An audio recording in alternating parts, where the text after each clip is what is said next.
जागेचा तिढा सुटलेला आहे। शिवसेनेला जागा सुटलेली आहे। हेमंत गोडसे उमेदवार असणार आहेत। हेमंत गोडसे आपल्यासोबत आप्पा, एक महिन्याची प्रदीर्घ प्रतीक्षा, अनेक भेटीगाठी मुख्यमंत्र्यांसोबत घेतलेल्या होत्या। आज जागा सुटलेली आहे। आपलं नाव जाहीर झालं। शिवसेनेचे मुख्य नेते व राज्याचे मुख्यमंत्री आदरणीय शिंदे साहेब, पालकमंत्री महोदय, सर्वच आमचे मंत्री महोदय यांचं प्रथमतः मी मनापासून या ठिकाणी आभार व्यक्त करतो। आणि निश्चित मला असं वाटतं का आपण ज्या प्रकारे गेली 10 वर्षापासून नाशिक लोकसभेचं नेतृत्व करत असताना जो काही दांडगा लोकसंपर्क या ठिकाणी ठेवला आणि जी काही कामं केली, निश्चितच जो काही विश्वास आमच्या शिंदे साहेबांनी या ठिकाणी आपल्यावरती टाकला, जी काही जबाबदारी टाकली, तर निश्चितच यशस्वीपणे ती आम्ही सर्वच मिळून या ठिकाणी पार पाडू असा आपल्याला विश्वास आहे। काय नेमकं दिवसांपासून चर्चा होती आपल्या उमेदवारीची, आज हा तिढा अखेर सुटलेला आहे। वेळ कमी आहे, पण कशा पद्धतीने आपण सगळी यंत्रणा राबवणार? आपण गेली 10 वर्षापासून नेतृत्व करतोय म्हणून प्रत्येक ग्रामीण भाग असेल, शहरी भाग असेल, लोकांपर्यंत आपण पोहोचलेलो आहे। आपल्या आचारसंहितेच्या अगोदर देखील आपला एक फेरी पूर्ण झाली होती आणि त्यानंतर आत्तापर्यंत एक महिन्याभरामध्ये देखील आपली प्रचार यंत्रणा म्हणजे पत्रकं असतील किंवा स्टिकर्स असतील, अशा प्रकारचे घरोघरी प्रत्येक उंबऱ्यापर्यंत जाण्याचं काम सर्वच कार्यकर्त्यांनी या ठिकाणी केलं। पहिली प्रतिक्रिया काय, कारण मोठी प्रतीक्षा करावी लागली? नाही, निश्चितच महायुतीच्या सर्वच ठिकाणच्या अनेक ठिकाणचे तिढे होते।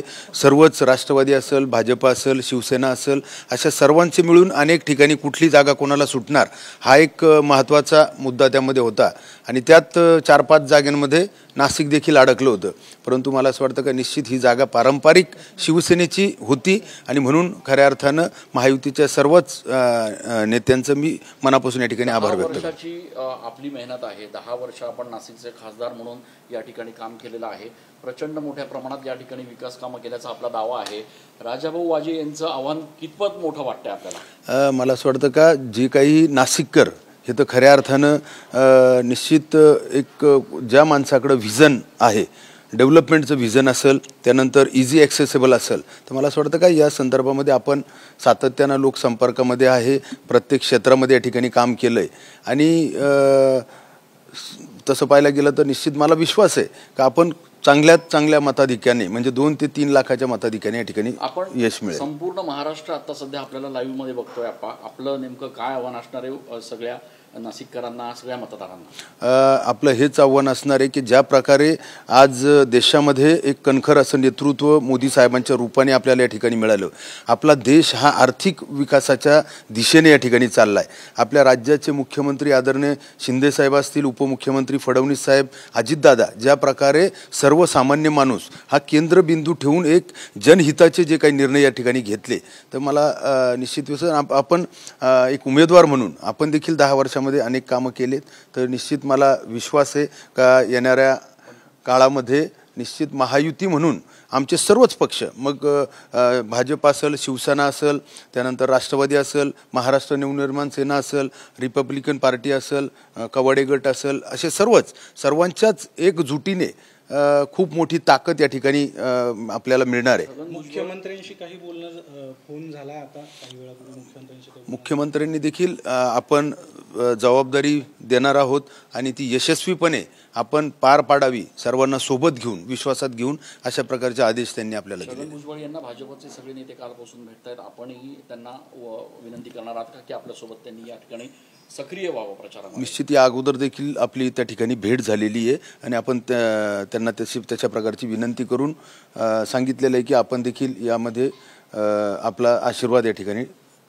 असावा। आपल्या डाव्या बाजूला दादा भुसे आहेत, आपल्या उजव्या बाजूला अजय दादा आहेत। गेल्या अनेक दिवसांपासून हे सगळे नेते आपल्यासाठी प्रयत्न करत आहेत। एकजूट यापुढे पुढच्या 10 दिवस आपल्याला दिसणार आहे का? कशी ताकद आपल्याकडनं लावली जाणार आहे एकूण या सगळ्या सीटसाठी? आज जर आपण पाहिलं तर नाशिक लोकसभेमध्ये, नाशिक लोकसभा हा तसं पाहायला गेलं तर हिंदुत्ववादी वर्ग मानणारा वर्ग आहे आणि या ठिकाणी सर्वच भाजप असेल, शिवसेना असेल, राष्ट्रवादी असेल, अतिशय मोठ्या प्रमाणामध्ये या ठिकाणी महाराष्ट्र नवनिर्माण सेना असेल, RPI असेल, अशी सगळ्यांची खूप मोठी ताकद या ठिकाणी आहे आणि म्हणून महायुतीची ताकद ही निश्चित आपल्याला महायुतीच्या उमेदवाराला या ठिकाणी यश देईल। मुख्यमंत्र्यांनी आपल्याला कौल दिला आहे, खूप दिवसांपासून आपण प्रयत्न करत होता, त्यांच्याशी आपला काय संवाद झालाय का, काय नेमकं बोलणं झालं? मुख्यमंत्र्यांनी या ठिकाणी सांगितलंय की आपण आपल्या जबाबदारी देतोय तर निश्चित ती यशस्वीपणे पार पडली जाईल यासाठी सर्वांनाच म्हणजे सर्व पक्षाचे सर्व पदाधिकारी सर्वांना विश्वासात घेऊन आपण सर्वांनी त्या ठिकाणी